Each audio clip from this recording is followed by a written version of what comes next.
జై శ్రీరామ్. శ్రీమాత్రే నమః. శ్రీ గురుభ్యో నమః.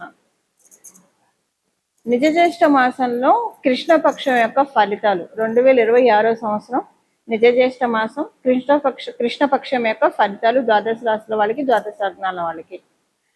నిజ జ్యేష్ఠ మాసంలో కృష్ణపక్షము 29వ తారీఖు జూన్ 29 నుంచి జూలై 13వ తారీఖు వరకు ఉంటుంది. ఈ కృష్ణపక్షంలో ద్వాదశ రాశుల వాళ్ళకి, ద్వాదశ లగ్నాల వాళ్ళకి ఎలాంటి ఫలితాలని అందుకోబోతున్నారు? ఫలితాలని చెప్పడానికి ముందుగా ఫలితాలను ప్రసాదించే గ్రహ దేవతలు ఏ ఏ రాశుల్లో స్థితులై ఉన్నారో ప్రథమంగా మనం పరిశీలిద్దాము. మంగళ సంచారం వృషభ రాశిలో, అలాగే మిథున రాశిలో రవి యొక్క సంచారము, బుధ భగవానుడు ఈ మాసంలో ఈ పక్షంలో వక్రగతిలోకి ఆయన వెళ్తున్నాడు కాబట్టి ఆయన సంచారము ఉభయ రాశుల్లో ఉంటుంది. కర్కాటక రాశి, మిథున రాశిలో ఉంటుంది. కర్కాటక రాశిలో గురు శుక్రుల సంచారము. శుక్రాచార్యుల వారు ఈ పక్షంలో 5వ తారీఖు నుంచి కర్కాటక రాశిలోంచి సింహరాశిలోకి ఆయన పయనాన్ని సాగిస్తారు. కేతుదేవుడు సింహరాశిలో స్థితిలో ఉన్నారు. అలాగే రాహుదేవుడు కుంభరాశి యొక్క స్థితి, శనేశ్వరుడు మీన రాశిలో స్థితిలో ఉన్నారు. ఇవి ఈ పక్షంలో ఉన్న గోచార గ్రహ స్థితులు. ఈ పక్షంలో ఉన్న ఈ గోచార గ్రహస్థితులను అనుసరించి ఈ కృష్ణపక్షంలో నిజ జ్యేష్ఠ మాసంలో ఉన్న ఈ కృష్ణపక్షంలో ద్వాదశ రాశుల వాళ్ళకి, ద్వాదశ లగ్నాల వాళ్ళకి ఎలాంటి ఫలితాలు ఉంటాయో మనం పరిశీలిద్దాం. ఈ ఫలితాలు మెయిన్గా వీటిల్లో విశేషాంశం ఏమన్నా ఉంది అంటే, గురు శుక్రుల యొక్క కలయిక కర్కాటక రాశిలో, అంటే మొదటి 5వ తారీఖు నుంచి అది బ్రేక్ అవుతుంది, ఆయన సింహరాశిలోకి వెళ్తున్నారు. శుక్రకేతువుల యొక్క కలయిక మొదట. శుక్రుడు ఏంటంటే చాలా కంఫర్ట్స్ని మనకి ఆయన అనుకూలంగా ఉంటే మంచి రిలేషన్స్ ఉంటాయి, మనం చూడటానికి అందంగా ఉంటాము, మంచి బట్ట కట్టుకుంటాం, మంచి తిండి తింటాం, లగ్జరీ లైఫ్ అన్ని మనం చూస్తాము. ఆయన వెళ్ళి ధర్మస్థానము, మనకి ధర్మస్థానం అని ఎందుకు చెప్తున్నానంటే కాలపురుషుడు కుండలిలో నుంచి సింహరాశి పంచమ స్థానం కాబట్టి ఒక ధర్మస్థానము, 1, 5, 9 2 ధర్మస్థానాలు. ఈ ధర్మస్థానంలో శుక్రాచార్యుల వారు ఉన్నారు. అక్కడ కేతు భగవానుడు స్థితిలో ఉన్నారు. స్థితిలో ఉండడం వల్ల అది ఎలా ఉంటుందంటే ఈయన ఇస్తూ ఉంటాడు, ఆయన తగ్గొడుతూ ఉంటాడు. సో ఈ వారిలో ఎవరు గెలుస్తారు? శుక్రాచార్యుల వారు ఇస్తాడా? ఆయన చేత కేతు భగవానుడు ఎలాంటి అడ్డు చెప్పనీయకుండా అన్నీ ఇవ్వనిస్తాడా? ఇవి చూడాలి మనం. అంటే ద్వాదశ రాశుల వాళ్ళకి, ద్వాదశ లగ్నాల వాళ్ళకి ఎలాంటి ఫలితాలు ఉంటాయి, ఇది ఒక స్పెషల్ ఇంపాక్ట్. దానికి తోడు బుధ భగవానుడు ఆయన వక్రగమనంలోకి వెళ్తున్నారు, ఇది ఇంకొక స్పెషల్ అంశం. అన్నీ ఏది ఎలా ఉన్నా సరే ఓవరాల్గా మనం చూసుకుంటే, ఓవరాల్గా చూస్తే ఈ పక్షంలో ద్వాదశ రాశుల వాళ్ళకి, ద్వాదశ లగ్నాల వాళ్ళకి, అందరికీ 25 నక్షత్రాల వాళ్ళకి, వీళ్ళు వాళ్ళని కాకుండా ప్రతి ఒక్కళ్ళకి గురువు యొక్క బలం ఉండడం, గురువు యొక్క కృప విశేషంగా ఉండడము, ఇది ఒక మేజర్ పాయింట్. అందరికీ కూడా ఒక కీ పాయింట్ అనుకోండి. దీనివల్ల మిగతా గ్రహస్థితులు ఎలాగున్నా కూడా వాటి వల్ల ఎక్కువగా ఇబ్బంది ఉండదు.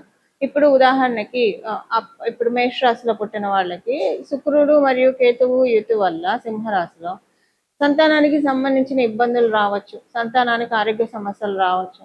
గురు భగవానుడు ఏం చేస్తాడు? ఆయన ఆచ్ఛాదన ఉంది కదా, ఆయన కర్కాటక రాశిలో ఉన్నాడు, సింహరాశిలో వీళ్ళిద్దరు ఉన్నారు. ఆయన ఆచ్ఛాదన ఉంది కాబట్టి ఏదైనా పెద్ద హెల్త్ ప్రాబ్లం వచ్చే చోట చిన్నగా ఆయన చేస్తాడు. అంటే ఒక బాగా హెల్త్ ప్రాబ్లం, ఒక యాక్సిడెంట్, మరి మీ జాతకం ప్రకారం యాక్సిడెంట్ అయ్యేసి ఉంటే కనుక ఏదన్నా చిన్నగా వేలు కోసుకుంటుంది, అలాగా. అంటే చాలా స్వల్పంగా పోనిస్తాడు. అసలంటూ పూర్తిగా ఏది తప్పించుకోలేం, కర్మను అనుభవించాల్సిందే. అలా ఒక్కొక్క రాశి వాళ్ళకి ఒక్కొక్కటి. వీళ్ళు శుక్రకేతువుల యుతి ఒక్కొక్క ప్రాబ్లమ్ని క్రియేట్ చేస్తూ ఉంటే మీ రాశి, మీ లగ్నం ప్రకారం దాన్ని గురు భగవానుడు ఇంటెన్సిటీ తగ్గిస్తాడు. ఇప్పుడు బుధ భగవానుడు కూడా వక్రగమనంలో వెళ్తున్నాడు ఈ పక్షంలో. అది కొన్ని రాశుల వాళ్ళకి మంచిది, చాలా మంచిది. ఏ రాశుల వాళ్ళకి మంచిది? ప్రథమంగా కర్కాటక రాశి వాళ్ళకి మంచిది, ఆయన వక్రగతిలోకి వెళ్ళడము. ధనుసు రాశి వాళ్ళకి మంచిది, మీన రాశి వాళ్ళకి మంచిది. ఇది మేష వృశ్చిక రాశి వాళ్ళకి ఇది న్యూట్రల్గా ఉంటుంది, మంచి ఉండదు, చెడు ఉండదు. అలాగే కుంభరాశి వాళ్ళకి, మకర రాశి వాళ్ళకి మంచి అంటే న్యూట్రల్, మంచి కాదు, వాళ్ళకి కొంచెం ఇబ్బంది ఉంటుంది. అంటే న్యూట్రల్ కంటే కొంచెం బిలో యావరేజ్ ఫలితాలు ఉంటాయి. మళ్ళీ వృషభ తులారాశుల వాళ్ళకంటే బిలో కంటే యావరేజ్ కంటే కొంచెం బిలో ఫలితాలు ఉంటాయి, న్యూట్రల్ కంటే కొంచెం బిలో ఫలితాలు ఉంటాయి.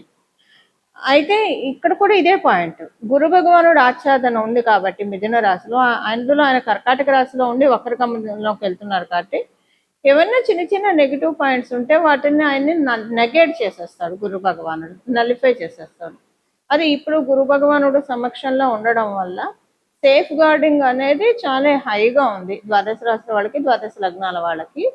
మరి ఇంకెందుకు ఆలస్యం, మీ రాశి వాళ్ళకి, మీ లగ్నం వాళ్ళకి ఎలాంటి ఫలితాల నుంచి ఆయన కాపాడబోతున్నారు, అసలు ఏం మంచి రిజల్ట్స్ కూడా రాబోతున్నాయి, ఇవన్నీ మనం ఒకసారి చూద్దాము. కుంభరాశి. కుంభరాశి కుంభ లగ్నంలో పుట్టిన వాళ్ళకి, కుంభరాశిలో పుట్టిన వాళ్ళకి, కుంభ లగ్నంలో పుట్టిన వాళ్ళకి ఈ పక్షంలో మీరు మీ సంతానము, మీ సంతానానికి సంబంధించిన ముఖ్యమైన నిర్ణయాలు ఏవి కూడా ఈ పక్షంలో మీరు తీసుకోకూడదు. తీసుకుంటే అవి మీరు ఇంప్లిమెంట్ చేయలేక చాలా ఇబ్బంది పడతారు. అందువల్ల ఈ పక్షం వరకు మటుకు ఎలాంటి నిర్ణయాలు మీరు తీసుకోకండి. మీ సంతానానికి సంబంధించినవి, వాళ్ళ వాళ్ళ వాళ్ళ ఫ్యూచర్కి సంబంధించిన కావచ్చు, వాళ్ళ పేరు మీద సేవింగ్స్ కావచ్చు, ఏవైనా ఈ పక్షంలో మటుకు ఇలాంటి నిర్ణయాలు ఏవి తీసుకోకండి. అలాగే మీ జీవిత భాగస్వామి యొక్క హెల్త్ కొంచెం చిన్న చిన్న ఇబ్బందులు వచ్చే ఛాన్సెస్ ఉంది. ఒకవేళ ఇప్పుడు ఇక్కడ హెల్త్ ప్రాబ్లమ్స్ రావడానికి కారణము కేతు శుక్రుల యుతి వల్ల. మీరు కావచ్చు, మీ జీవిత భాగస్వామి కావచ్చు, ఆధ్యాత్మిక మార్గంలో ఉన్నవాళ్ళు, దైవబలం ఉన్నవాళ్ళు, దేవుని యొక్క ధ్యానం ఎక్కువగా చేసుకున్న వాళ్ళు అయితే అప్పుడు ఈ హెల్త్ ప్రాబ్లమ్స్ మీకు అప్లికేబిలిటీ ఉండదు, ఇగ్నోర్ చేసేసేయచ్చు. సెకండ్ థింగ్ ఏంటంటే ఫైనాన్షియల్ మ్యాటర్స్లో జాగ్రత్తగా ఉండండి. ట్రాన్సాక్షన్స్ 1-2 సార్లు చూసుకొని చేయండి. కొంచెం మిస్ ట్రాన్సాక్షన్స్ అయ్యే ఛాన్స్ ఉంది, ఈ విషయంలో జాగ్రత్తగా ఉండండి. ఆన్లైన్లో ఆర్డర్ పెట్టుకున్నప్పుడు కూడా 1-2 సార్లు ప్రోడక్ట్ రివ్యూస్ చూసుకొని ఆన్లైన్లో ఆర్డర్ పెట్టుకోండి. దానివల్ల మళ్ళీ మీకు చిన్న చిన్న దెబ్బ పడే అవకాశం ఉంది కాబట్టి ఇది ఒకటి చూసుకోండి. ఇవి ఈ పక్షం యొక్క ఫలితాలు, గోచర గ్రహస్థితుల ఫలితాలు కుంభరాశి కుంభ లగ్నంలో పుట్టిన వాళ్ళకి. ఈ పక్షంలో నేను ఆల్రెడీ మీకు మొదట్లోనే చెప్పాను, గురుబలం చాలా అధికంగా ఉంది కాబట్టి అమ్మవారిని గురుమూర్తి రూపంలో ఆరాధించాలి. అంటే ఎలా ఆరాధిస్తారు? శారదా రూపంలో ఆరాధించవచ్చు, సరస్వతి అమ్మవారి రూపంలో ఆరాధించవచ్చు, రాజశ్యామల అమ్మవారి రూపంలో ఆరాధించవచ్చు, గాయత్రి మాత రూపంలో ఆరాధించవచ్చు, విద్యాలక్ష్మి రూపంలో ఆరాధించవచ్చు. ఇలాగా అమ్మవారిని గురుమూర్తి రూపంలో ఆరాధించడం చాలా మంచి ఉత్తమమైన ఫలితాలని ద్వాదశ రాశుల వాళ్ళకి, ద్వాదశ లగ్నాల వాళ్ళకి కూడా కలుగుతుంది. అలా అమ్మవారి యొక్క ఆరాధన చాలా మెయిన్గా ఉంటుంది. లేదా మనము మామూలుగా చూసుకుంటే కనుక దక్షిణామూర్తి స్వామి వారిని, దత్తాత్రేయుల వారిని, కృష్ణుడిని, ఇలాగా మీకు ఇష్టమైన దేవీ దేవతలు గురుతత్వంలో ఉండే వాళ్ళని కూడా ఆరాధించవచ్చు. ఎలాగ ఆరాధించినా మీరు దేవీ దేవతల్ని, ఎవరినైనా గురుతత్వ రూపంలో ఉండే దేవీ దేవతల్ని ఎవరిని ఆరాధించినా కూడా శీఘ్రంగా మంచి ఫలితాలు మాత్రమే ఉంటాయి, అందులో ఎలాంటి ఇబ్బంది లేదు. ఇలా మీకు ఇష్టమైనది, ఇప్పుడు ఇంకా దీంట్లో నేను ఇదే ఆరాధించండి అని చెప్పను, మీకు ఇష్టమైన దేవత ఆరాధన చేసుకోండి. చేసుకుంటే ప్రతిరోజు కూడా మీకు వీలుంటే తల్లిదండ్రుల ఆశీస్సులు తీసుకోండి. తల్లిదండ్రుల ఆశీస్సులు, తల్లిదండ్రులు ప్రథమ గురువులు కాబట్టి వారి ఆశీస్సులు తీసుకోవడం చాలా సత్ఫలితాలను వస్తాయి. ఉదాహరణకి మీ తల్లిదండ్రులు, మీరు విదేశాల్లో ఉన్నారు, లేదా మీరు ఉద్యోగ రీత్యా, వ్యాపార రీత్యా వేరే ప్రదేశంలో ఉన్నారు, మీ తల్లిదండ్రులు మీకు అందుబాటులో లేరు. అప్పుడు లక్ష్మీనారాయణలకి, శివపార్వతులకి దండం పెట్టండి. వాళ్ళే ఆది దంపతులు కదా, శివపార్వతులు, లక్ష్మీనారాయణ. వాళ్ళే మనందరికీ జగత పితరో వందే పార్వతీ పరమేశ్వరు అని చెప్తాం. వాళ్ళే మనందరికీ తల్లిదండ్రులు. వాళ్ళ పాదాలకి ప్రణామం చేయండి. కుదిరితే కనుక దేవీ దేవతల గుళ్ళ చుట్టూ ప్రదక్షిణాలు చేయండి. ఎన్ని ప్రదక్షిణాలు వీలైతే అన్ని ప్రదక్షిణాలు చేయండి. ఇలా ఇవన్నీ చేస్తే కనుక ఈ పక్షం అంతా కూడా దైవ బలాన్ని ఇంకా క్రోడీకరించుకోవడానికి చక్కటి సదావకాశం గోచార రీత్యా మనందరికీ కూడా కలుగుతాయి. ఇలా మనందరం కూడా గురువు యొక్క కృపని పొందాలని చెప్పి, గురువు యొక్క కృపతోటి మన జీవితాన్ని ఆనందమయం చేసుకోవాలని మనస్ఫూర్తిగా మనందరి తరఫున గురుమూర్తిని ప్రార్థిస్తూ మంగళం. నమో భగవతే వాసుదేవాయ.